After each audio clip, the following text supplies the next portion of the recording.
And You are audible, ma'am, but there is a lag in between. I don't know why. Yeah. am I clear now? Yeah, now it's clear. Thank Yeah. you. Okay. Okay. So let's start today's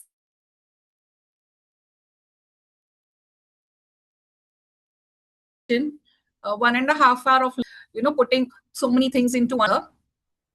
I hope everybody has a pen and a paper in hand. Do you want me to start sharing your slides, ma'am? Yeah.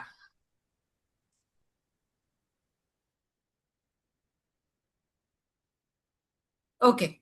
So I will just follow my instructions as I tell you. Those who have not yet got pen and paper, I'm just giving you that added 2 seconds. Okay. So everybody who has a pen and paper, on your paper, just draw we all know shapes. Yeah. So we'll be talking about shapes, nothing very difficult. So draw a square on your paper. Follow instructions well. I may repeat it maximum 2 times, but not beyond that. Don't ask any questions and just follow instructions. Miss Okay. Anu, So draw a square on your paper. Yeah, tell me. Ma'am, I think there is a lag in your voice again, unfortunately. It says your bandwidth is low. Yeah. Is this better now? Yeah, now it's okay, ma'am. Yeah, it's better. In case any problem, just get in and let me see. I'll put on the hotspot. The Wi-Fi is good enough here, but I don't know. Okay. So let's everybody start our session. Draw a square on the paper. So on the top right-hand corner of your square, draw a circle. On the top right hand, draw a circle.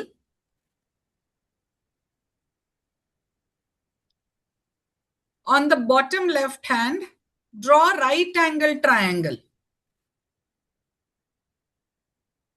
A right angle triangle on the bottom of your left hand side, bottom of your square. On the top left hand side of your square, draw a long rectangle like a brick.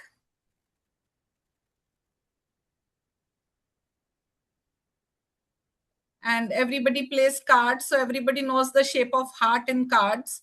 So that heart has to be placed on the bottom right side of the square.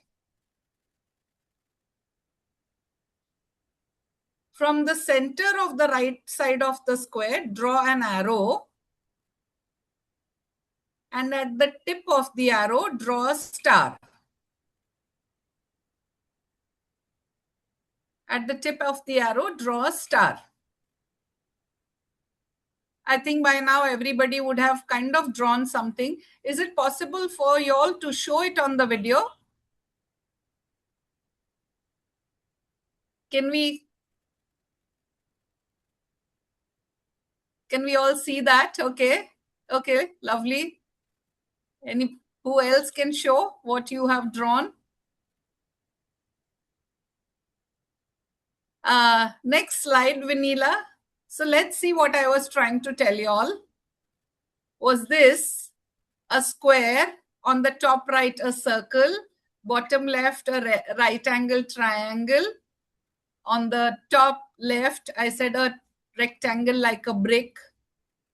A heart shape on the bottom left, right. And an arrow from the center of the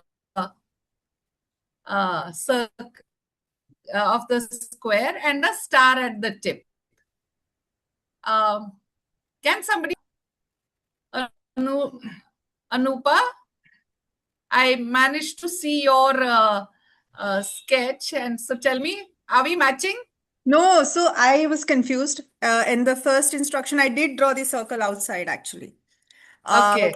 But because then I got confused because you said top, bottom of the square, and I was not allowed to ask questions. So I didn't know inside, outside. True, so I took true, my guesses true, and true. Lovely. Thank you for sharing. Shruti has raised her hands. So just to answer that, I thought we all, you gave same instructions to everybody, but all of us had our own interpretation and we all made different figures No. as per our interpretation. Right. So shapes is something that we've learned in probably, the first standard and square and circle. So it was not very complicated for us to know, but this is where next, let's go to the next slide. We're talking about communication. Okay. So let's start our session with the story of a child A. Keep clicking as I talk. So the family has just come from a small village in Jharkhand.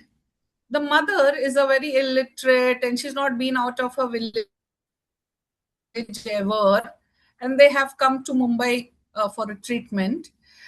The father has just arrived in the afternoon in Mumbai and he's running around to do all hospital procedures. He's been told that, the child will be operated early in the morning on Monday.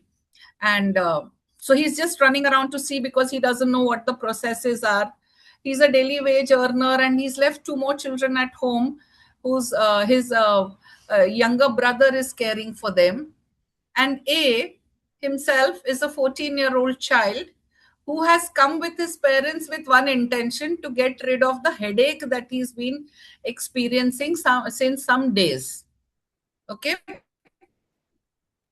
So this is a scenario. What are the areas of concern do you feel we can identify here? Can you either write in the chat box or you can one by one just tell me what you feel are the areas of concern in this family?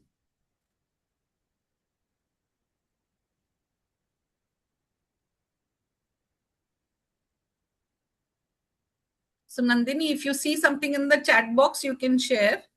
And anybody wants to share, raise your hand and share. What are the concerns of this family? They've come from a small village.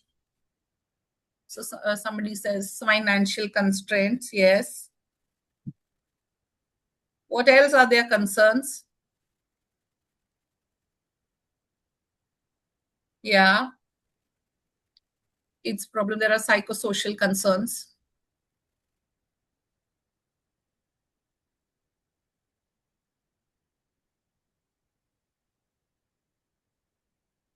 And the list can be long, revealing the diagnosis to the child. They rushed. Yes.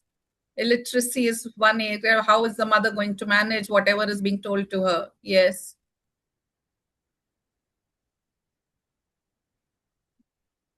तुम्हारा net बंद करो.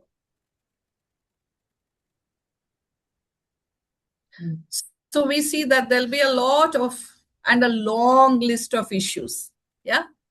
Appropriate diet during treatment. Yes, we're going more in depth. So let's go to the next slide. So we need to be assessing what's happening with this child. Okay. Now, in all this that we spoke, the first 4 parts, I'm kind of still keeping away. That they've come from a small family, mother's illiterate, father's running around and hassled and anxious, care of the other siblings. We're just focusing on A for now. To understand A, we need to understand what are his psychological needs. And his only thing was, I want to get rid of this headache. Ye band hoga na, will it stop or no, is something that he wanted to know. And so what is his psychological? Because he was not told anything about the diagnosis. And the father said, no, he will get scared. So let me not tell him. Even the mother, he told her on the way. And there was a lot of anxiety on this child.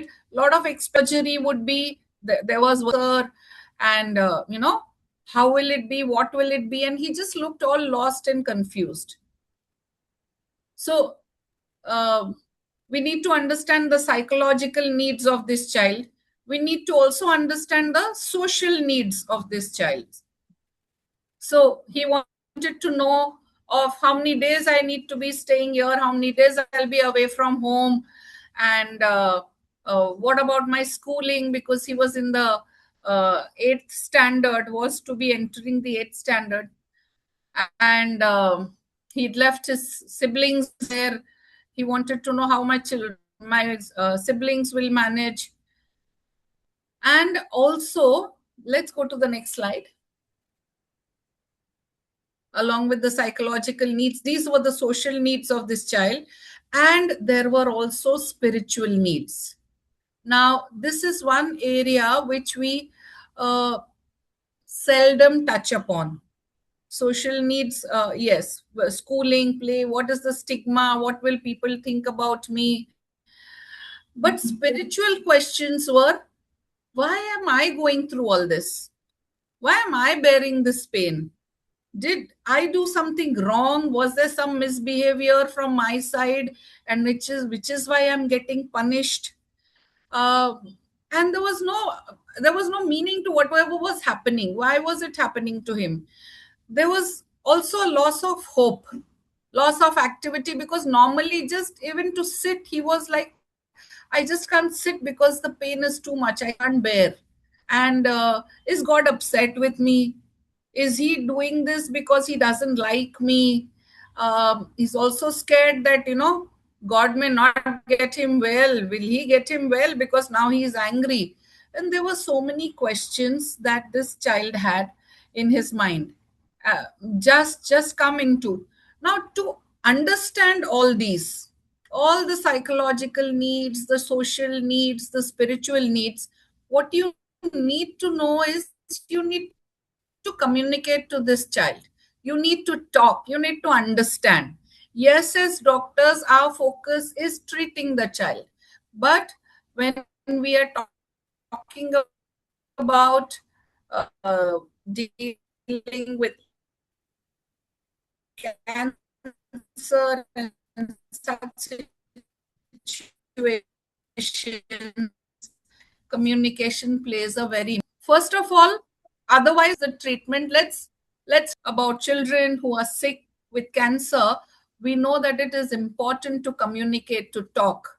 The complication I've still reduced because I've not involved the family yet, I've not brought up other social issues. We're just focusing on the child here today. Yeah. So we need to communicate, and to communicate, next slide, Vanilla.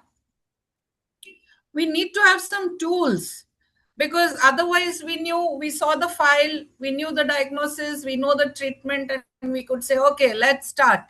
But we know that communication plays a very important role, and a small tool that we have in our pockets that we can use, especially with children, is the spikes tool.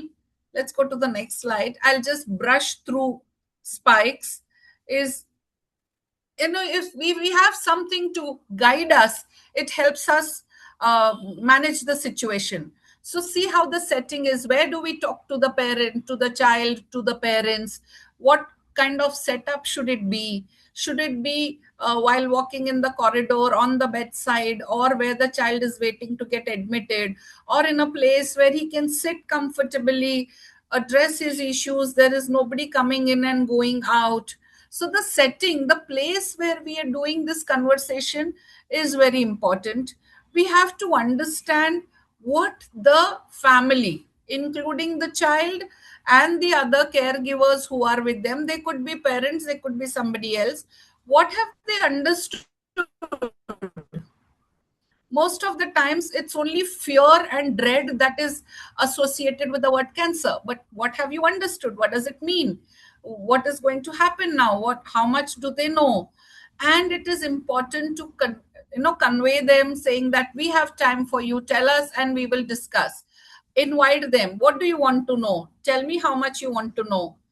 After knowing how much they understand. And emotions are going to be a big part, because, oh my god, cancer is the kind of expression that you get at the first time.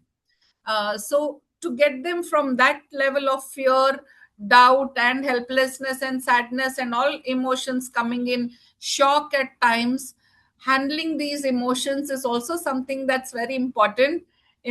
All your wonderful capacity and talent to deal with any kind of diagnosis is absolutely there, spot on. But being able to deal with emotions is something that we need to be sensitive to. One, first identify what the emotion is. So if you say that and somebody is just silent and not looking up and not looking at you and just looking down, we'll have to interpret this silence. What does this silence say? Or what do those tears say?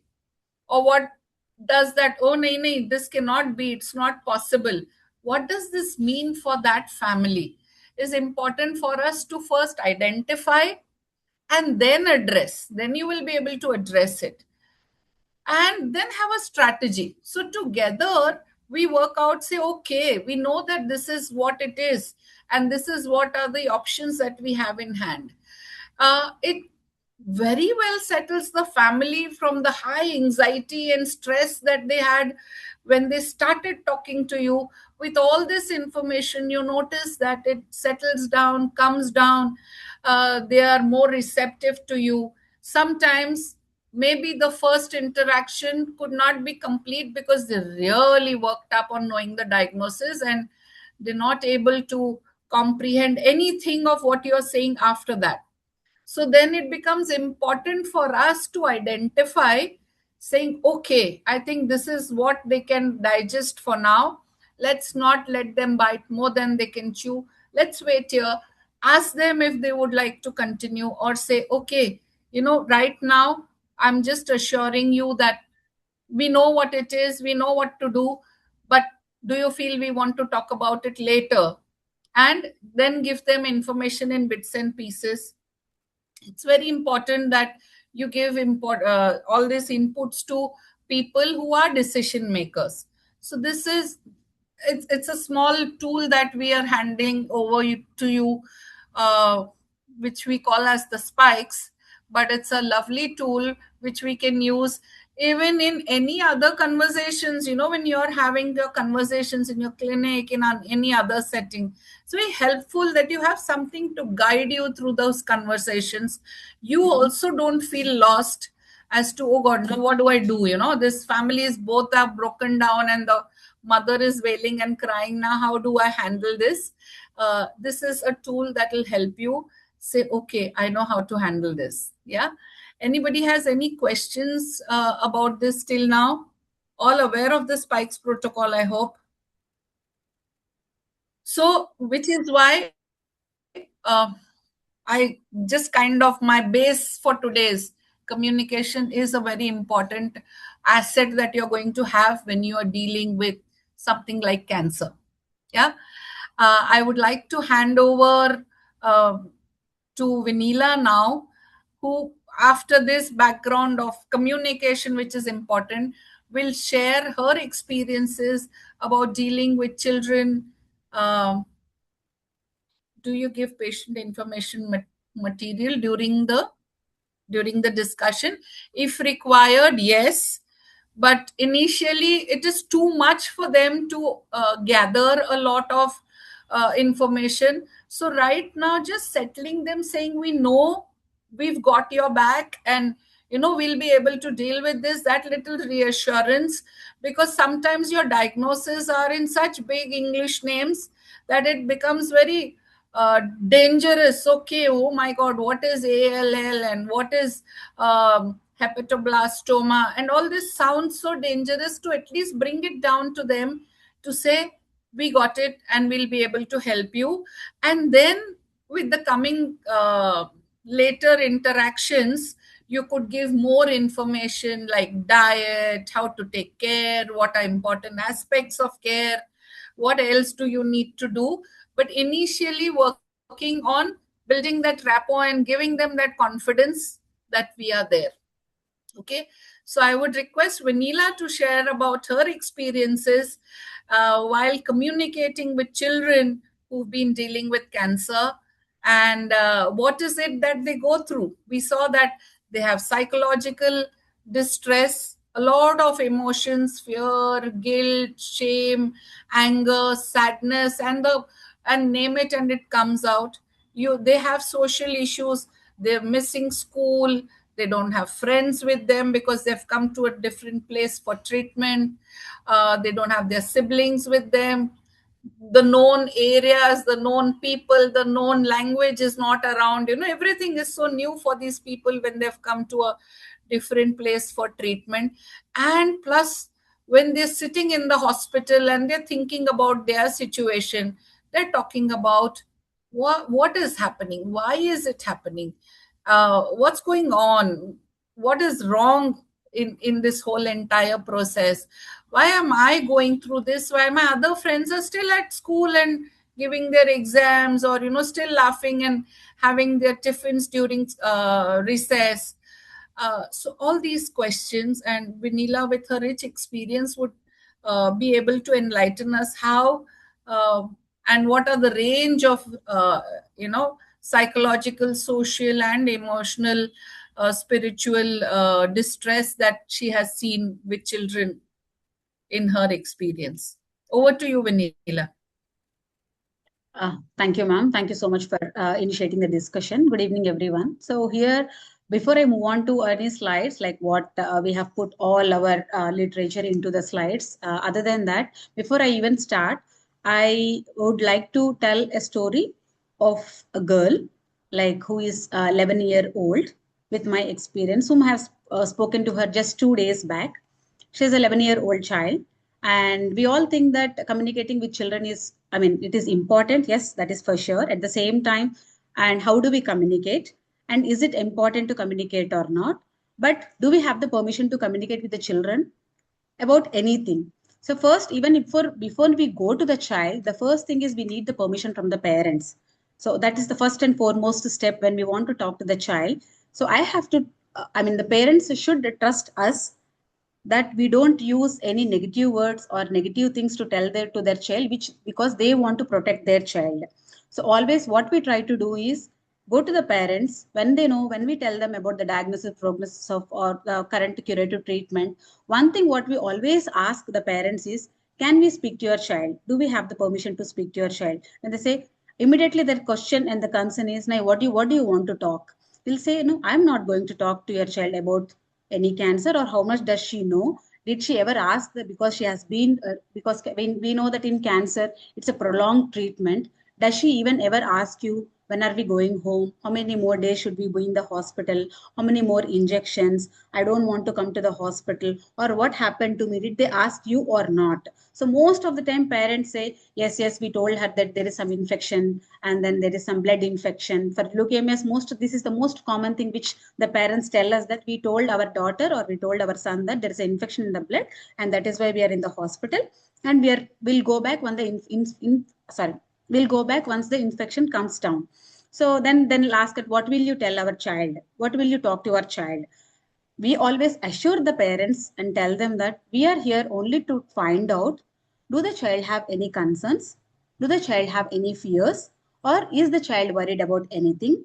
Otherwise, overall, how is the child coping up with this prolonged treatment? Only these things. And in the process, if the child asks, so how much do we have to tell the child? We always take permission from the parents and then only go forward. So I was a part of this. Yesterday we had to discuss with the mother and father about her child, that for the child has been taking cancer treatment of her Ewing's sarcoma, 11-year-old, for the last 3 years. And now it's relapsed and recurrence, and now there is no further treatment. The treating hospital sent the child to our palliative care hospice, which is in Kukatpalli, and said that please manage the child only for symptom and there is no further chemotherapy or anything. So when we try to explain, okay, because it's a prolonged treatment, the parent kind of understood. Okay, still they have hope. It's not that we took away or entire their hope. Still they're hoping that, okay, child may get better. We are doing series of conversations. In the process, I said, I want to speak to the child. Day before yesterday, when I was talking to the child, she was like a huge mass near the hip region, and the size of the tumor is almost the double size of a pumpkin, to be frank, and lot of disfigurement. The child is bedbound. She cannot even lie down on her own. Even if she has to get up from the bed, she needs the help of the parents or anyone, even to go to the bathroom, because she cannot walk normally because of that size of the tumor. So I just started the conversation with the child, like, initially by making friends with them, friends with her. And I asked, like, what is that one thing? I did not talk to her about any cancer treatment or anything. I only asked her, I know that your mother and father told me that you have been roaming to hospitals for the last 3 years. And I asked, what is that one thing which is worrying you or bothering you the most? Then she automatically said, I am missing my school. I want to go back to school and I want to study. Then I took this as a clue and I asked her, why are you not going to school? Then she said, you देखा in Hindi, देखा ना इतना बड़ा गड्ढा है, कैसे जाऊं school को? Then I asked, do you know what is that गड्ढा means? हाँ, मेरे को मालूम है. What do you know? It's cancer. What do you understand by cancer? उतना मालूम नहीं, बट अभी तक 3 सर्जरी हो गया, अभी 6 कीमो हो गया, अभी तक ये 3 साल से पूरा एक गड्ढा, हम सोचा कि कभी भी सर्जरी करके निकाले तो it's coming back and again, coming back again and again. I don't know when I am going to go back to school. Then I said, I did not talk to her about cancer or treatment or anything. I only asked her, so what is that after one thing? She said that, yes, I'm missing school. Second, what is that again, another thing other than bothering you the most? Because it's a they follow Muslim community. She says that we attend lot of family weddings and all these things. Even if I want to go out of my home and stand in my corner and see some sunlight or see some rain, I'm not able to see because of this huge tumor. Whenever I try to stand in front of my door and see outside, everyone, because it's a small Hyderabad, it's all small gullies, she says, everyone will start staring at me. Everyone starts looking at me and my tumor. I feel so uncomfortable. I don't want to stand there. I go back and sit in my bed and sleep in my bed. And even that did not stop. And she also mentioned that, okay, one thing is because they know that I am a patient in my home and have been going to hospital for the last 3 years. She mentioned that something is there in my home and everybody in my gully comes to my doorstep. They try to peep into my door or sometimes try to peep into my room and find out how I am doing. So that is one thing which is bothering the most. And also that discussion did not stop there. And she again mentioned that, and सबसे खराब क्या लगता है आपको? Because of father lost wages and mother is at home. Other 2 siblings are there. Because in Muslim community, they got married early and went. And she's only left with mother, father, and herself. And because father is not able to earn money, she said, because last 3 years I've been roaming to hospitals. My father is not going to work. My mother is not getting enough sleep. And she also mentioned that even to do my daily activities, I have to depend on my mother so much. And the biggest thing which she actually cried and mentioned that, I think her puberty is also there. When I get my periods, that's the biggest worry I have, because I cannot sit properly, I cannot sleep properly. Even to change my sanitary pad, I have to go to the bathroom and take help of my mother. And my mother should give bath to me or sponge to me. And that is the biggest worry, that because ye umar mein, I don't want to be dependent on my mother, but because of me, she is neither sleeping properly and I have become a burden to my parents. And that did not stop. During the discussion, she also mentioned that because my father is not earning now slowly we moved to my grandmother's home, me, my father, and my mother. Then, okay, why are you not comfortable staying there? She said, no. Why? I said, because it's a joint family and my nani, grandmother, is thinking that my cancer is contagious. And she herself told that, I know that this cancer is not contagious. I have read about it. And my nani is behaving in such a way that whenever I go to the toilet, she is saying, Zada pani dalo, put more water, put more phenyl. How many times do you want to use the toilet? So even if I touch my, like if I try to, because in a Muslim community, I think, I'm sorry for taking this religion concept again. It's a joint family and they cook together and they eat together. She says, तुम्हारा Maggi तुम बना के खा लो, don't give it to us. तुम्हारा fried rice तुम बना के खा लो. And you put your plates separate, you put your glass separate, and she kind of cried and cried and cried and said that all these years, even all these days, even if I want to share these things with my mother and father, I did not have an option to share, because even if I try to tell these things to my parents, they'll feel more burdened, they'll feel more anxious, and I don't want to burden them with my thoughts and my worries and fears, and I don't want to tell them. And this actually, I mean, it's not that story ended here. It's a one round of discussion when I had with the child. In one sitting, I could get so many emotions, like how is her day-to-day life, like so much being so much dependent on parents, not able to go to school, missing school, father losing wages, and then the cancer myth that it's contagious, and how people are treating her, how people are peeping into her life and looking at, and like it's a small, well, it's just she's just 12, 11 and a half years, and she came up with all kinds of discussion where a normal any adult would do.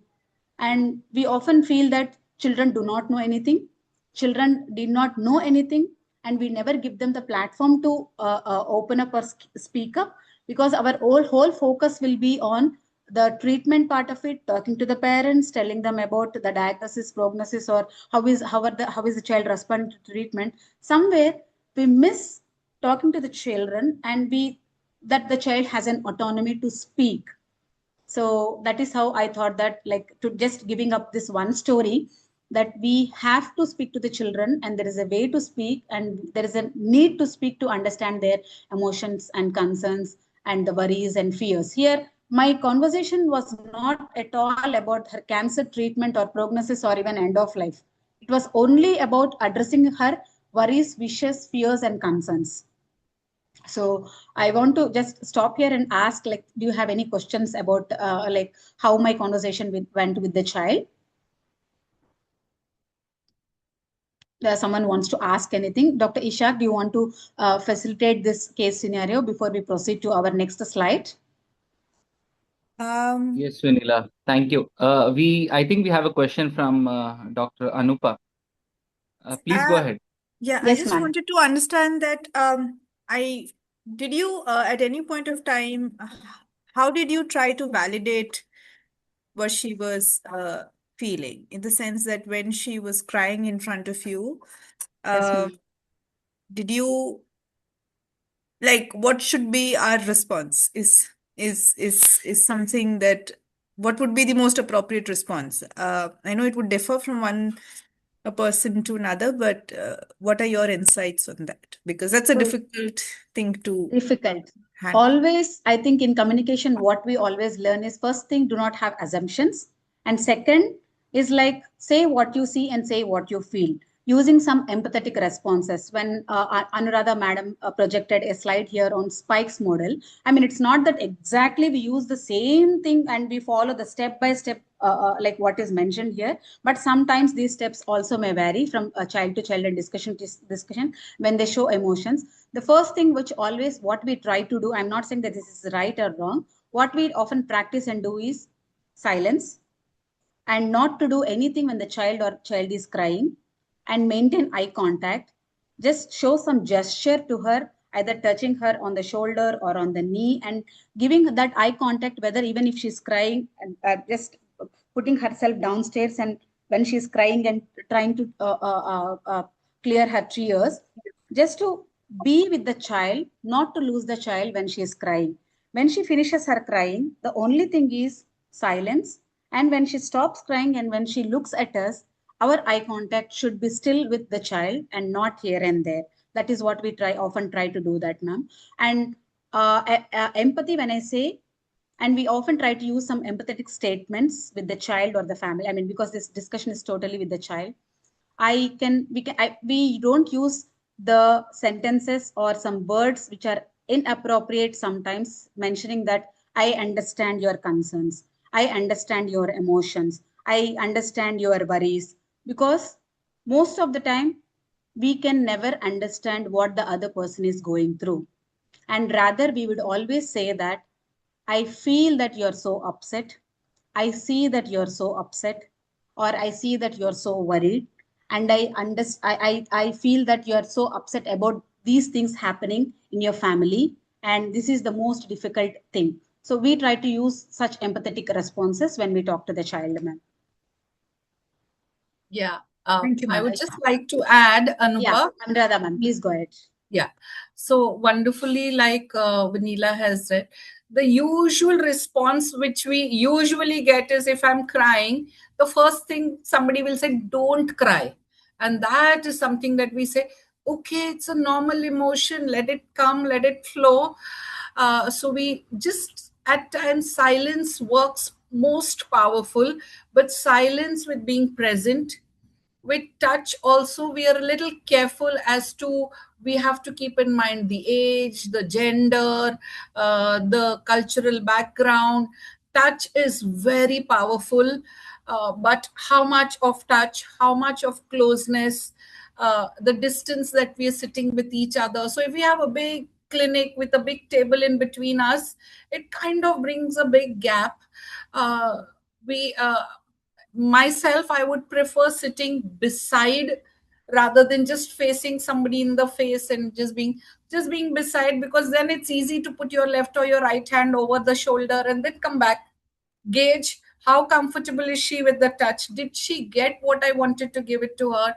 And sometimes also some statements, empathic statements like, must have been so tough for you. And uh, uh, don't play advocate for anyone. Oh, granny didn't mean this, or the neighbor didn't want to do that, or doctor didn't want to say this. So let's, when you're saying validating, I'm saying, yes, I know you felt hurt, I know you felt stigmatized, I know you felt isolated. You may not want to use these words, but say, I get what you're trying to say. Okay, that must have surely been happening, rather than trying to play advocate for somebody else. That means we are listening to her. Listening is a skill that we feel is so important, not hearing. That's the difference which English language gives me very well. So hearing, all my auditory capacities are good. I'm hearing whatever you said, all your words I heard, but I listened to you. I got the pain that you must have felt when you couldn't even stand in the door and watch the rain, but you had to go back and sit inside because somebody is staring at you. And and very well said, we can't understand. I cannot understand what a 11-year-old girl with this much of physical pain and problem and so many years of treatment would feel if she's not even able to sit up, wouldn't feel if she's not even able to bathe herself, or even during her periods change her pads. I will not know this because I've not been through it, but I can try to be there with her and say, okay, I get what you're saying, maybe this is what I'm trying to understand, helps. I think Shruti had her hand up. Thank you. I think I've put it in the chat box. One thing is, a normal reaction is that we try to give solutions. And that's a natural, reaction that I feel even I get it at times, and I must avoid it. The other question was like, do you have another person like a nurse or somebody else from your health team in the room, because just for medical legal purposes, like you do for examinations, and does that hamper the way child talks to you? Because there are, I feel, child may open up if you are alone, but is that right? Should there be another person, or there should be a recording? What is the right way of going about it? Ratisha, So do you want to answer that? Please. So, Dr. Shruti, I'll answer it from a doctor's perspective, and we'll also hear it from our experts here. So, many a times, what we do is whenever we are communicating with a child, the child can be totally comfortable with us as a pediatrician or as a nurse. So, we normally communicate or do a play therapy session by having one more physician or a social worker or a psychologist or even a nurse. So that is one thing, but we need not video record it basically, because many a times whenever we converse, it's not a closed room, at least not in my practice. It used to be open room, just we used to sit with the child on the side so that the child is also not threatened. And particularly whenever, like our experts have told, those statements do mean a lot, and many a times even listening is therapeutic not only to the child but also to the family. So that is what I wanted to tell from my side. Our experts, any further points? True. Very well. Yeah. We also initially, when we begin, introduce whoever is with her. Like, say, if I'm sitting with a nurse, I say, okay, so this is sister so and so with me, and we are here. Feel comfortable. Are you okay? A very small thing that we do when somebody starts crying is we have a bunch of tissue papers and we just kind of hand it there. I think more than just saying anything, don't cry, it's okay, don't worry, nothing. Just slowly slip that tissue paper in front of her. And though she would have a dupatta or something that she's wiping her tears with, that tissue paper just says, I'm there for you. If she's cried a lot, offer, would you like some water? Is something that we do ask. Sometimes we just get up and get a glass of water and say, please, girl, take a sip of water. Just kind of conveys that we concerned for you and we understand that you need to be comforted now, and that comfort comes in more than words, in your actions. Vinila, you want to add anything? Yeah. So, no, ma'am. And just to add like two more sentences about this child, two more things. She said, because of this huge tumor, I'm not able to wear any kurta because of a huge tumor near the hip. And I have to get altered so much my kurta so that those fit in, those, the tumor is covered completely. And that is one of her another biggest challenge. And I want to go out like how other my family members get ready and go for their family functions, trying to have big jumkis and wear appeals. So she mentioned some dress code, some ghagra kind of thing, and which I'm not able to do that. And sometimes, and where Anuradha madam also mentioned spiritual concerns, I tried to kind of, I'll not say that this child, because she is 11 and a half years old, she did not mention so much about it. But as a part of this, while I'm trying to validate the, reframe all her thoughts and emotions towards the end, I asked her one question saying that have been, it's a long journey. For the last years, you're undergoing treatment, dependent on mother so much. Father has lost his livelihood, and then grandmothers are treating you that way. You're socially isolated, and your pain is not going away. And then I asked, like, have you ever felt that what is the point of living a life like this and rather you die? Actually, because in the nights, the reason why I'll tell you why I had to ask this question is every night she's not sleeping and she's crying in pain. It could be sometimes even psychosocial pain, which is hitting her so much. And okay, because we always feel that when someone says, a patient or a child, that you have pain, we have to believe in what they say. And we are trying to give her medicines to control her pain. And yesterday, when I asked her, have you ever felt? She said, no. Till now, I haven't felt like that. But sometimes I'm only feeling like when this my frequent hospitalization would stop and when I would go back to school. At least I touched her upon that thing. And yesterday, when I asked my sister, I'm not exaggerating the situation. Last 3 days, she did not sleep. And yesterday, when I actually our team spent a time with the child. And when we go in the morning and ask the parents, how was the child sleep? Madam, कल आपसे बात करने के बाद हमारा बेटी अच्छे सोई. I'm not saying that I did not give her any solutions to any of her questions.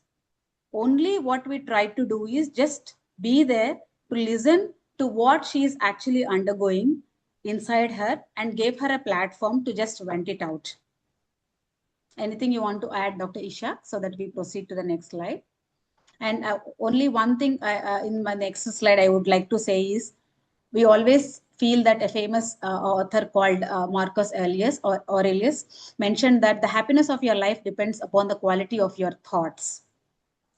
So, Dr. Ishak or any of the doctors who would like to continue, say anything about it? I think No, Vinila, it's great that you gave the child the opportunity to vent her feelings and open up. So I'm glad that you were there for the child and family. Yeah. That is And the I only think thing I can say. in this story, what all the child mentioned, All those things, I think points we have covered. Limitations to her pleasurable activities because she's not able to go out, body image issues because she has a huge mass in the hip and where she's not even able to wear normal clothes, and dependence on mother even to go to toilet, and financial burden which she expressed about her father's loss of daily wages, and mentioning about her worry regarding future, when this treatment is going to end and when she'll get that stability in her life and when she'll go back to the school, and lot of anxiety. And here I'll also before I speak go to the next slide, I mean, is it okay if I share one more child's story with you all? Go So ahead. Go yeah, ahead, Vidila. yeah. And what I would like to mention is, because this is 11-year child and I could not speak so much about his death or dying or anything. There's another child who is 17 years who just started his intermediate college. It's a bright student, only son to the parents. And okay, father are upper middle class people, parents and everything. Sister got married, only son, and staying with the child.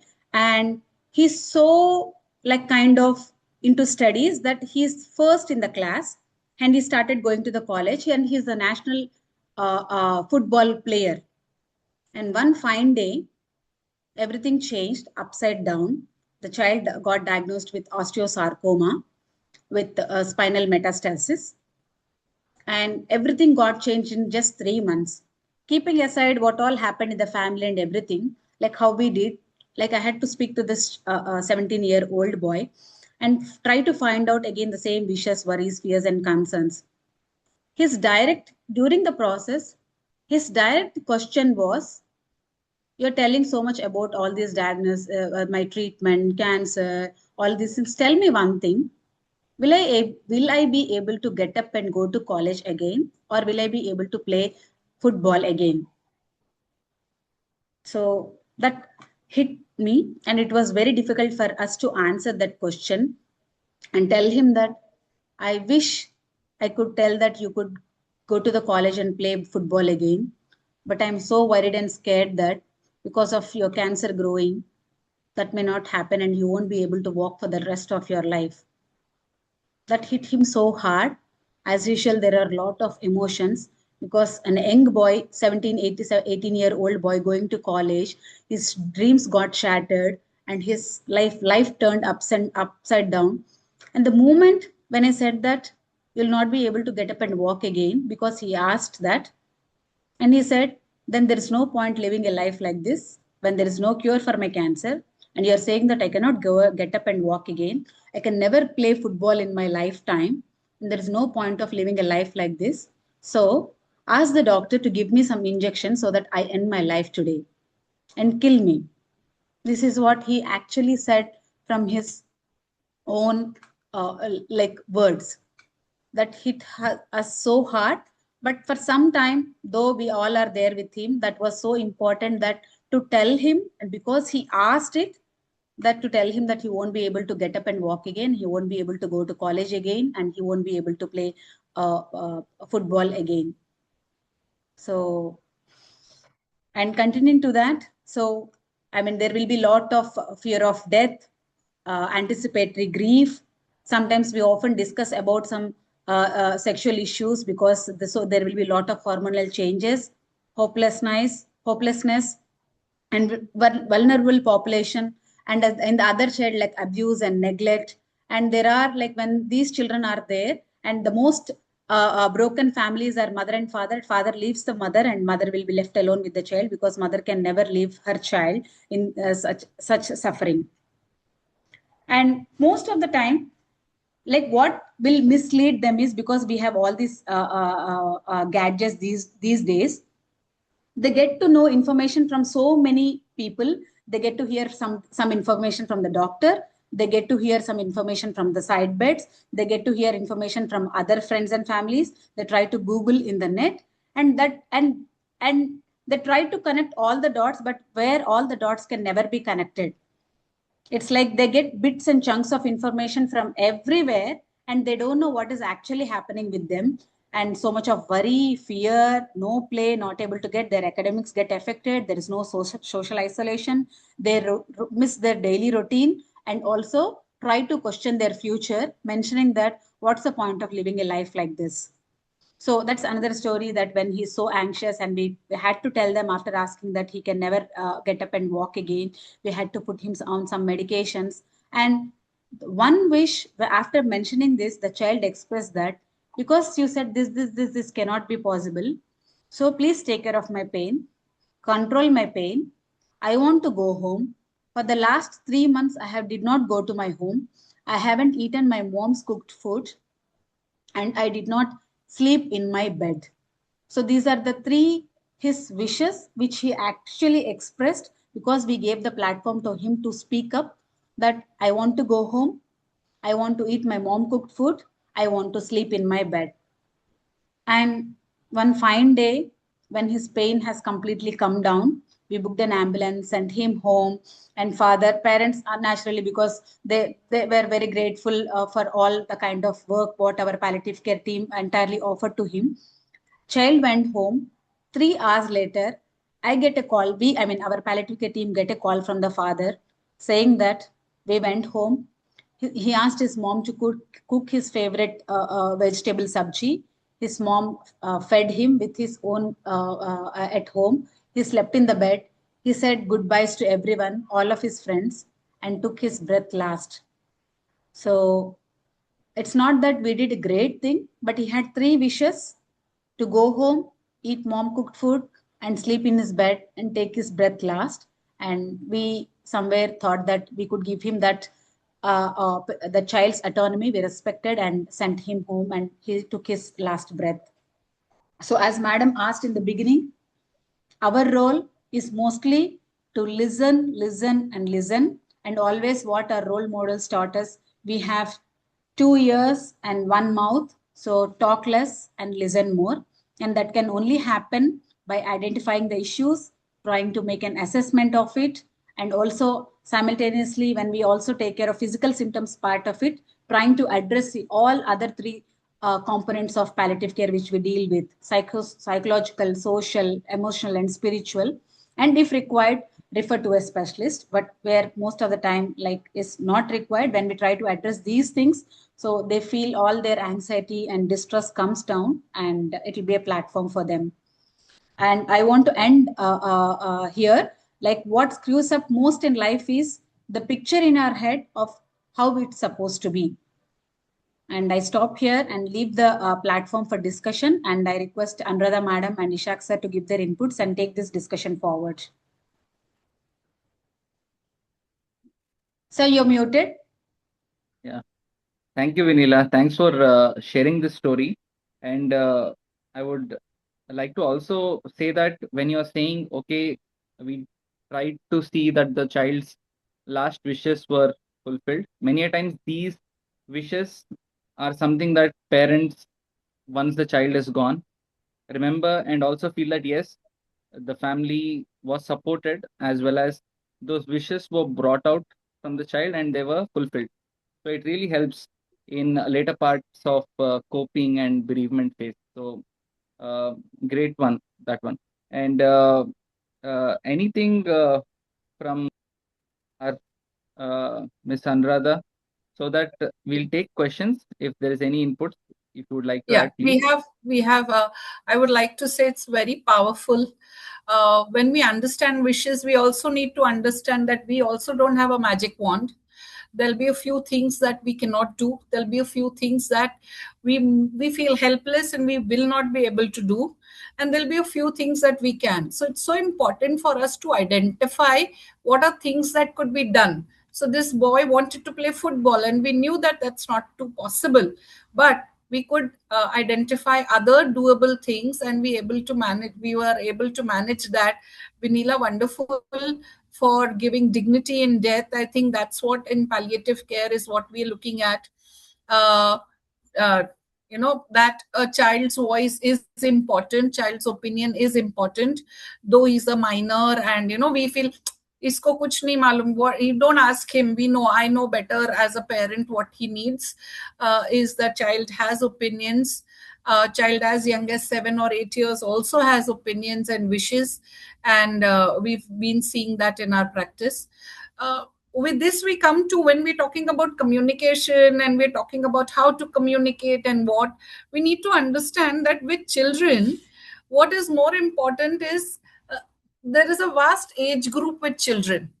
With different children, we need to communicate in a different way. So we need to understand children. Let's go to the next slide.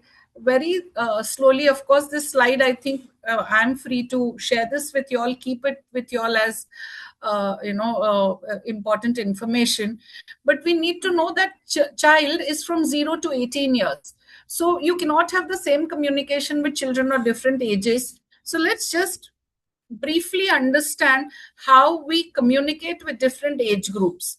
So like with children who are from 0 to 2 years, 0 to 1 year, these are children who've still not started to communicate verbally, but they do understand, they respond and to stimulus from the environment. The best way to communicate with these children is use very short phrases, the voice, the tone, the gestures, warmth, touch. These are things that you can use to communicate with these children. And respond to their sounds, whatever sounds they're making, eye contact when they're making, give them that security and warmth like the parents or the caregivers give them. You are able to develop a bond. The behavior that the child will show is he'll try to get very clingy. The minute he feels insecure in the environment which is outside, he'll want to cling to the safest person that he has with him, usually the mom. And they will express in a language which they know only one language, and that's crying. But their insecurity, their anxiety, whether they're hungry, whether they're sleepy, whether they're in pain, is expressed with sleep. We encourage the mother to say, you're the best judge of telling us what the child is going through, because if it's pain, we will manage as palliative care specialists. But if it is other feelings, give the child security, make the child feel warm, touch the child, talk to the child with a smile. It helps. The next age group that we have is from 3 to 5 years. Here, the child is now learning to operate on the, so you have physical development, then you have mental and emotional development of the child. The child is starting to speak some words. Here you can kind of interact with them using play. Play is the best way to communicate, to read storybooks, to play with them. And through play, we are able to communicate best with this age group. Use very short sentences, any abstract words. Okay, please tell me how you feeling now is not something that they can, because what is in front of them. So if you know this phase, if a toy is in front of them, they know. You slowly put it behind. Oh, it's not there. It's gone for them. So you need to understand that with this development, children, sometimes the behavior of these children, which we need to understand, is they may not sleep well. Like the example that Vinila gave, their appetite may be altered. They may not eat well. They may not be interested in playing because they're in discomfort, they're in distress. And what they must have learned, so little toilet training also that must have happened, they may kind of go back. And they may not want to leave people. They may not feel comfortable being alone. So this is the age group where, we can communicate with them best by using small words, by using storybooks. And children at this age enjoy stories. The next age group where they now are, small example here, because this is 3 to 5 year old. So there is a 4-year-old child who has a huge mass in her tummy, and then because of that tummy, ascites is formed, and whenever the ascites is formed, she becomes so breathlessness. And it's like we have been seeing this 4-year-old child. I mean, then she was 3.5 years, and recently she developed ascites, and she started coming to our center on and off very frequently. So one day she came with severe breathing difficulty, and then she lied in a like a prone position, and she's having extreme breathing difficulty. When we went, it's not always about talking about diagnosis or about cancer or anything. about even small things like what is that one thing which is causing distress to them. Then when we asked her what is that is bothering you, she said, my breathlessness. So what do we do? I don't know. How much do you have breathlessness? She said this much breathlessness. Okay. So now after talking to the doctor, we understood that we have to remove the fluid to reduce her breathlessness. Then we had to explain it to her, telling that if I have to reduce her breathlessness now, apart from medicines, I also have to take out the fluid from your stomach. She looked at us. Then yes, I said yes. So to remove that fluid, I have to poke you. There will be a small needle prick which will give you pain. I'm not saying that there will not be pain, it will be pain, but will make your that prick, that pain as less as possible. Then I asked her, do you want me to remove that fluid so that we feel that when we remove this fluid your breathlessness will come down? I mean, this all happened in Telugu, I'm just telling you in English. And they said, she looked at us and said, yes, take out the fluid. Then is that okay? Because I have to poke you? She said, that one poke is enough for me rather than bearing this so much of breathlessness. So that breathlessness is causing her so much of discomfort and distress that she is ready to even get poked and get that fluid removed. So always we underestimate children, that children at this age group, they don't know anything and they don't know how to communicate and they cannot even express their discomfort or distress. But if we try to do that, there is a chance that we can help them better. True. In another way, sometimes children, this child was very expressive and able to talk and share these feelings and expressions. Sometimes using toys as medium. It could also be a penguin. It need not be a doll or a child. Okay. So, okay, penguin is having tummy pain, So what do we do for penguin? How does penguin feel when he sleeps like this? Sometimes we understand positions. What would help the child? How would this penguin feel better? And this child has actually expressed saying, child sleeping on one side, the child would comfortably sleep with pulling the leg together and sleeping in the child in the womb position. And he said this penguin should sleep like this on the side and pull the legs in sleep, and we noticed that this is what the child was feeling comfortable with. So somewhere we need to be, so they may not give you exact answers to your questions, but sometimes we need to understand and interpret. They're able to comfortably talk when they're playing, and you should see, it's amazing to see when they're playing and you're just posing small questions during play, or we're talking about, okay, how is this girl in the story feeling, and they're able to give you a few inputs about it. The next age group, which is 6 to 8 years, these are now school going children, so they're learning language, they're able to talk, they're able to do basic, so intelligence is growing, language is growing. uh, it is at this age group where you have to talk about concrete examples. You cannot just say anything abstract. Break things into smaller pieces, give them small chunks of information, and they will understand. No, these are not absolute age groups, okay, but we understand. You can also encourage questions, ask them what they feel about. You will find that this is an age group which will ask you repeated questions, a lot of questions, which tells you that they're trying to understand what you're saying. There is separation anxiety. Attach it with the school period, and even if they're left alone by adults, you'll see that they are cranky. They want the mother to be around. They want the dadi to be around. So this is the age group where you can actually start holding conversations. You have your pre-teens, which is 9 to 11 years. Uh, they understand privacy. They don't want to be spoken to in front of others. You can talk to them separately. They are independent. They want some reassurance and guidance. Now you can't just tell them. You can also ask them. The best way to communicate with this age group is give proper, clear, logical explanations. It's also important to accept and validate their feelings, however they're feeling, rather than say, oh, why are you feeling so? And being non-judgmental is so very important here. This is an age group where they can think magically. They talk about ghosts and they talk about superheroes, so they believe that we can cause these actions. My mother keeps crying because of me.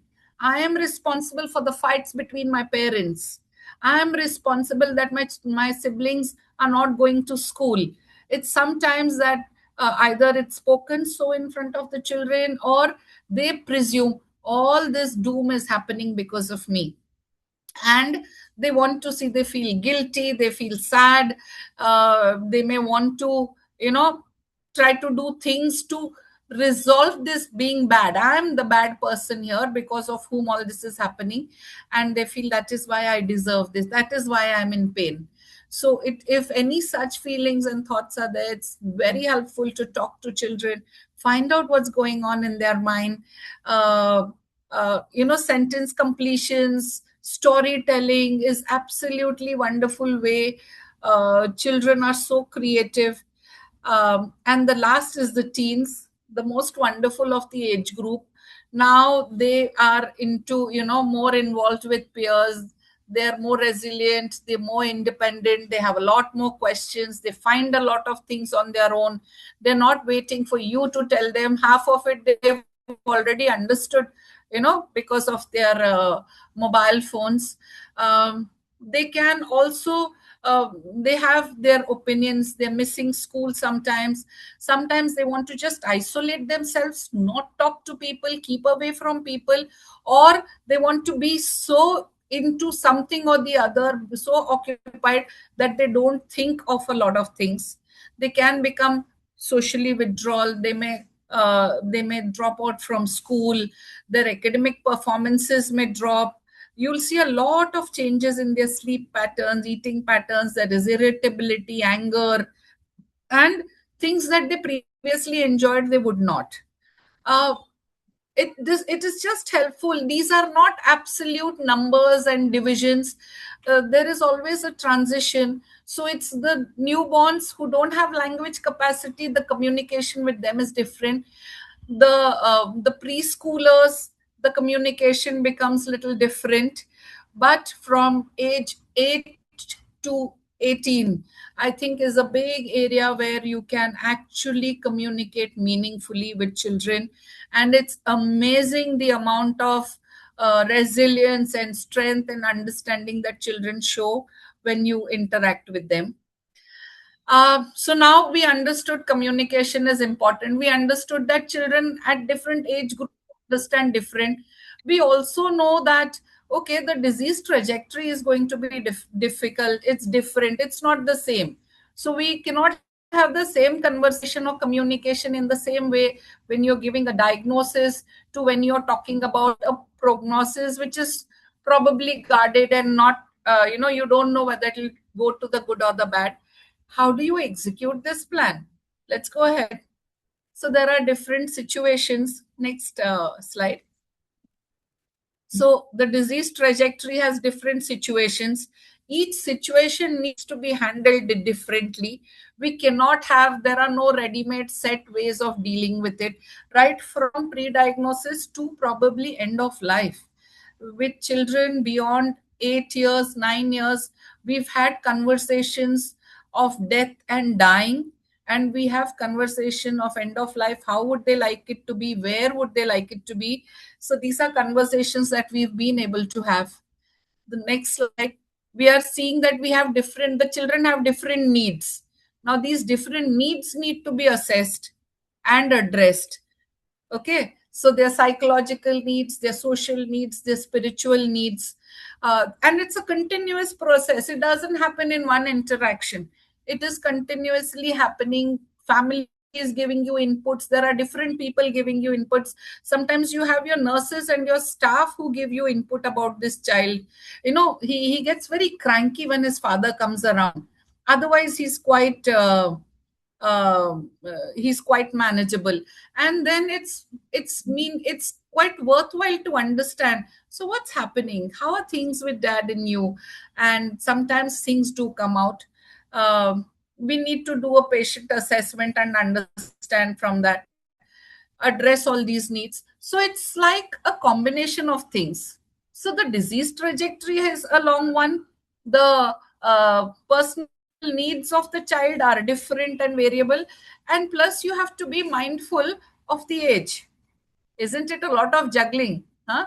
I mean, we said, okay, communication is wonderful. We have our skills. Next slide. And you have to be age relevant. You can't talk to a toddler the way you will talk to a infant or a adolescent. So you have to be mindful of this, and this is the juggling that we at the department do. I think it now slowly becomes a part of a system, but understanding each aspect of age is so important, which is why the next slide, and which is why it is a juggling act. Though it feels very simple ki, okay, I will talk to this child, but you need to be able to be mindful of where in the disease trajectory is this child, what are his needs. Every child will not have the same psychological needs or the social needs or the spiritual needs. Some children may not even have spiritual needs till a point where a rapport has been built and then these points come out. And then you have to keep in mind the age. The next slide, please. So with this juggling, we are able to actually juggle and work on the story of A, who we began with.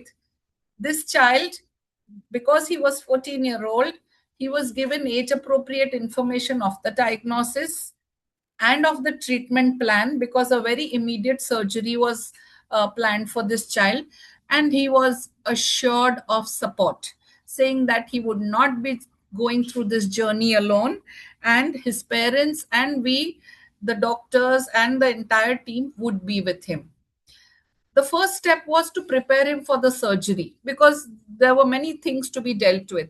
So we broke it and we said, okay, let's first prepare him for the surgery, and all his questions related to the surgery. Will it be painful? When will it happen? Why are they not doing it tomorrow, and why day after tomorrow? Will it increase the disease? Will I need to stay in the hospital for long? How will I be able to get up and walk? All these questions, sitting along with the doctor, were addressed, and the child was given this information, all his fears. And he felt, how would my mother, she doesn't know how to read, I usually help her out, how will she manage? And we assured him that your parents also would be taken care of. um, we regularly visited the child, provided emotional support after the surgery was done, asked him how he had been through it. Was it similar to what he expected, or was it very different? Relaxing music was played with special permission from the doctors. And he initially said, I will not live. This is what, because he was not able to speak. And we assured him, we are there with you. The surgery is gone well. You don't need to be scared. Relax yourself. The parents were supported. And this is the way child A was managed. Dr. Ishak has something to add. Miss Anuradha, I think we'll take some questions because Yeah. we just have 10 With minutes this, again. We have to wrap it up. That's why. with this we end our it's such a vast thing that in this sea we're just pulling out some tumblers of water, and we're trying to bring it here. But some handy tips that I could give you for communication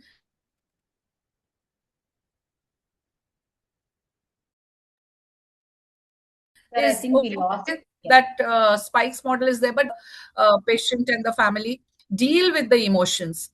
We are scared to talk about emotions and be empathetic.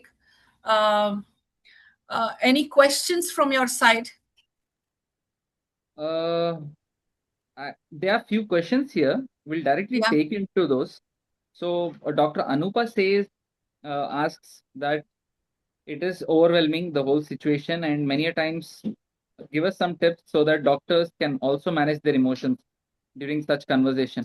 A quick 1 minute answer from each of our experts, please. Very important. As a medical expert, we wish you could answer this question, sir. Yeah. So, yeah, thanks for directing it to me. So the thing is, many a times, whether it is a doctor, nurse, psychologist, or whoever, we are all humans at the end of the day, and it is very difficult to manage these emotions. First and foremost, whenever you feel an emotion, name it and also accept it. During my practice, when I was also working with adult, I'm a pediatric palliative care physician. When I was also working with adult, I had an experience where I actually cried in front of the patient because it was too much for me. So when you feel such an emotion, even if there is a tear that comes out, let it flow. It's okay. But you shouldn't be crying more than them. If it is too overwhelming, just take a step aside, say that I'll come back to you later. But whenever you have such emotions, it is not only you, it is whole of your team going through that. So try to debrief how you felt and how others felt during the care of the child. Whether it is just a basic communication session or it could be something where you're talking about prognostication as well as breaking bad news, etc. So try to debrief whenever you feel that, okay, the team or you have felt a lot of emotional burden. So when you do that, that's the starting point rather than just telling, okay, don't brush it off saying that, okay, that is fine. It is just another day in the office. So try to recognize it, name it, and also share it, and also look into what could have been done better or how you can cope better with it. So that is my I answer. also want to. I Yeah. also want to add. Thank you so much for bringing it up, cover so well, sir. Just wanted to add, as Dr. Ishak mentioned, it's okay to be sad or feel for them, and it's sometimes even okay. But at the same time, if we are not able to do or deal with such a situation, never leave the child or the family there and step aside. Always make sure that you have another team member who can spend time with the child or the family and then step aside. So that is very, very important, because if we lose that minute or that time, that is not going to come back to us. Also, maybe for us as a healthcare professional, all as doctors, there are hundreds and thousands of patients whom you see in a day-to-day life, but for them, they are the only one, and they see you, and when they look up to you, maybe it's our duty and responsibility to give them the platform for them to vent out. Thank you, Vanilla. Ma'am, It's okay Ms. to Anuradha. feel. Yeah. It's okay to feel. Just self-care is very important. Talk to people and address it. Don't brush it off. Very important. Yeah. We have another question. Thank you We very had much one for the question response. on what is the minimum age of a child where we can discuss about death? Again, I'll give a short answer. See, many a times, as our experts have told, the normal age at which they totally understand what death as a concept is, it is more at the later phases, post their schooling age, that is around the adolescent phase. Right from 10 to 12 years, they do understand that, okay, death is a permanent thing. So it all depends on the age. And also, if there is a child who brings it up to you that, am I going to die? I have seen many of our friends, they say that, okay, nahi, nahi, वैसे नहीं होने वाला है. The child might be in end of life, basically. So whenever a child says that, just ask, give a pause, ask, what made you ask that or what made you say that? So try to understand. So when they start telling what they understood, it becomes easier for you to look into it. So there is no particular minimum age if they throw an question like this to you. But then again, most of the time, by 10 to 12 years, they do understand that is a permanent thing and they do fear. And many a times we might think that, okay, वो लोगों को phone से या internet से information मिल रहा है. So that is another problem because many a times they worry more than what it is, right? So try to also understand what information they got so that you can give them the right information, even though it might be dreadful. But then again, you can give them what you can do, what is the outlook looking like. Again, the whole thing has to be with parents in confidence. It is not that you directly go from your side. But then again, if a child has bought that up, see that you tell it to the parent and say that the parent to the parent that the child is worried about this. So this is my short answer to it.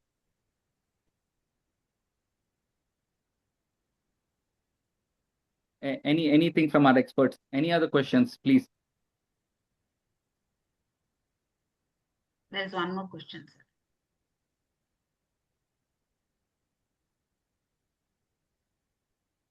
So we have a comment by Dr. Sunita saying that empathy to be there as palliative care physicians, but keep assuring yourself so that emotions won't carry on you. This is something which I used to do. But then again, even if emotions carry, take time for you to even process that. And then, like our experts have told, try to discuss it. And it's not only palliative care physician, irrespective. I have worked as a general pediatrician for like 6-7 years after like before taking palliative care leave. So this is a skill which any treating physician should have, whether it is a PHO expert or any expert for that matter. So empathy should be something that all the medical professions should use, not only because it makes communication better, but also it helps us also to feel that, okay, this is human, to feel the way we feel. So any thoughts? It helps build a bond and trust, because it's very important with the treating doctor and the patient and the family to have this trust with each other. Yes. Children, most times when they don't feel trusted, or when they don't want to communicate with you, and when you don't build up that rapport, they don't even look at you. That is one thing which we all notice, irrespective of the age, irrespective of the diagnosis, or whatever is the situation. If they don't want to talk to you, if we are not friends with them, and we are not don't build up that rapport, they don't open up to you. And we have to initially, the first thing is like to give them that platform and make friends with them. Otherwise, no. And at the same time, as we mentioned in the beginning, we should be, the parents also should trust us this. Yes, so and so can go and speak to my child, and she is not going to harm my child by telling or giving any false information to my child. Otherwise, these discussions are very hard, and it take a big toll on entire palliative care team. That तुमने कुछ गलत बोल दिया and my child started crying, or you did something, my child stopped eating. So all these things come again back to back. Yeah, I think we took a lot of time. Those were good, quick responses. Any other questions? Any other comments? We would really like to hear from you. It's been a very good mix of active crowd, active participants. Any other thoughts? I think this is the first class where I did not see so much of chat, or else all the doctors would put all the responses in the chat, and there would be more than 100 and 150 messages. And maybe this is a kind of a boring topic, communicating with the children or communicating with the families. And I don't see so many questions in the chat box. And this is the first class out of our 9. I think this is the 5th class and not so many questions today. Vinila, more than it being boring, I think it is more of something that hits them hard, because this is not medical. It makes them think, okay, what I could have done better for XYZ child whom I saw. So I see a lot of thinking minds here when I'm looking at their videos, how they're responding here. So any other thoughts, any situation or any story you would like to share with us? Yeah, I was about to ask, does anyone want to share their experience of talking to a child or anything?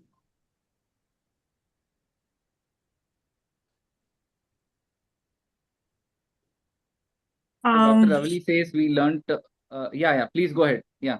Yeah, so just something that when I was doing my fellowship at Wadia Children's, we had 15-year-old acute myeloid leukemia girl, and she had these very high bleeding tendencies. She used to go into DIC after every episode. And because of that, we were generally, when we would give a cycle, the induction is done after every consolidation, we would try and send her home. But because she had very brutal, like very fatal bleeding episodes, she ended up in the ICUs every time after her consolidation cycle. So we were not able to send her home. And we were rested, we were fellows then, and we were really enthusiastic. She's a AML, she's good risk, she's curable, and she should get her consolidations on time. And before her last consolidation, she really requested that, can I go home? I want to go home. And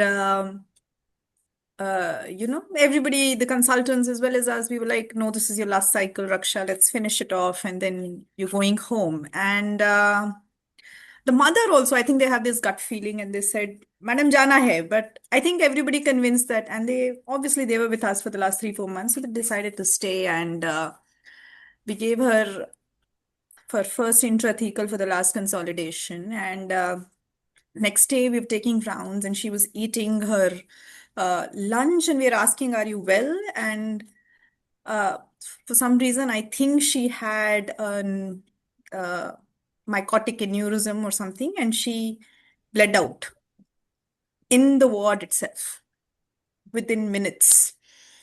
And the only thing that the mother kept yelling after, when she was weeping, and obviously she was not expecting, is that, why didn't you let her go home?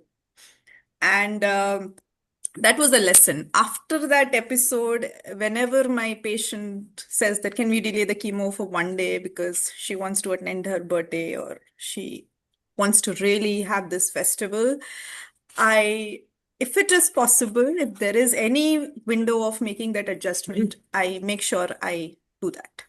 Because we don't know whether that's the last birthday she's attending. That's a lesson that I have carried with myself from my training days. Thanks a lot for sharing that, Dr. Anupa. Yeah, thank you. Thanks for sharing that, because even I echo that feeling that the patient and family knows a few things or a lot of things that we don't know. We might feel that, okay, we'll try something just one more day. But yeah, thanks for sharing that. So There's another Must have message. been tough. Must have been tough on you, Very Dr. tough Anupa. on you. Yeah. Oh, yes, all of But us. I'm Like I said, we sure were all fellows, and we were all together, and we had, because she was with us for 3-4 months, it was almost like, we knew them inside out, and we used to see her daily in the rounds, and she was like always a smiling face despite going through so much. And we didn't expect, and then it's a good reminder of how much, there's so much that's not in your control. And you need to acknowledge that every passing day. So, yeah. but Thank thank you you. for sharing that, Dr. Thank you for Anupa. sharing. Yeah, that's really wonderful. We wish Yeah. we had a lot of more time so that we could hear stories from you and all. But then again, we don't have so much time. We had to wrap it up. But then again, the take-home message would be, whether the child is in end of life or at any disease trajectory, try to make an attempt even for that 5-10 minutes where you can sit at the child level, not by standing when the child is sitting. Just sit at their level. Try to just speak to them just for few minutes. They will just connect. I have seen that in my practice where I'm working at a PHO center.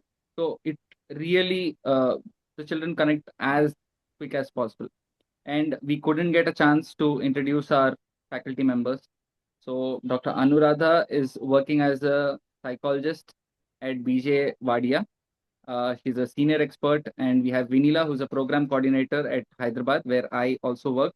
She works for Pain Relief and Palliative Care Society. We thank you both for giving this very resourceful talk. And myself, Mohammad Ishaq, I'm a pediatric palliative care physician based in Mumbai. So thank you all. We will be in touch with you for the coming sessions. If you have any thoughts, any doubts, please put it in our chat or in There is a coming sessions. WhatsApp group for these doctors, candidates also, sir. They can post their questions in the chat, and there are other faculty experts also who can also answer medical related doubts for them. Yes. Yes, sir. So thank you all. We had some comments. We couldn't take it, but we whatever you do, whatever you say, you're saying it out of care, love. So if you did not do something for your patient, be be forgiving to yourself also. Don't hold it on through years together. please be compassionate towards yourself also, because you're only trying to do the best for the child. Maybe the practices are different in different places, different settings, but we always try to learn, unlearn. So we hope that you got to learn few things and unlearn few things, and just try to keep it in your practice. So thank you all. I wish you good night, and thank you everyone. Thank you so much, Dr. Ishaq, You for are expert. joining this discussion in such short notice. Yeah, thank you. Thank you, everyone. Please do not forget to fill your post test and as well as the feedback form. This will help us improve further sessions. And thank you so much. See you next Friday. I'll be sharing the session details by tomorrow morning. Thank you. Good night. Bye bye. Thank you, sir. Thank you, Anuradha ma'am, for everything. Thank you, Vinny.